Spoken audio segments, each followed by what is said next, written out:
विरोधकांकडून EVM machine hack केल्याचा दावा केला जात आहे. मात्र ईव्हीएम मशीन खरंच हॅक होऊ शकते का? पाहूयात आजच्या या व्हिडिओमधून. ईव्हीएम मशीन 2 भागांमध्ये विभागली आहे, कंट्रोल युनिट आणि बॅलेट युनिट. कंट्रोल युनिट ही यंत्रणा मतदान अधिकाऱ्याच्या हातात असते. ती मतदारास मतदान करण्यासाठी मशीन चालू करण्याची परवानगी देते.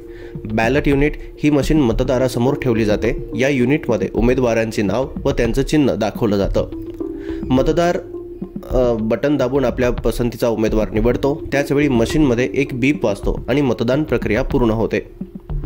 ईव्हीएम इंटरनेटशी जोडलेली नसते, त्यामुळे बाहेरून त्यात कोणी प्रवेश करू शकत नाही. प्रत्येक मशीन वेगळ्या प्रकारे प्रोग्राम केलेली असते. त्याचे कोडिंगसुद्धा बदलणं कठीण आहे. ईव्हीएम हॅकिंग तसं कठीणच आहे, कारण ती ऑफलाईन सिस्टीम आहे.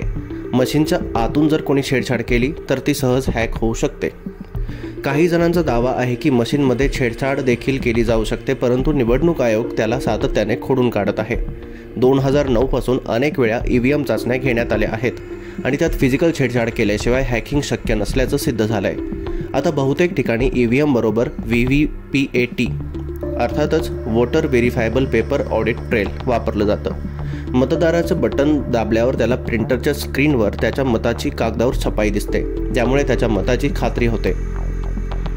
ईव्हीएम ही एक सुरक्षित आणि वेगवान प्रणाली मानली जाते. ती इंटरनेटशी जोडलेली नसल्यामुळे हॅक होणं अत्यंत कठीण आहे. तरीही पारदर्शकता आणि विश्वास टिकवण्यासाठी VVPAT सारख्या सुधारणा लागू केल्या आहेत.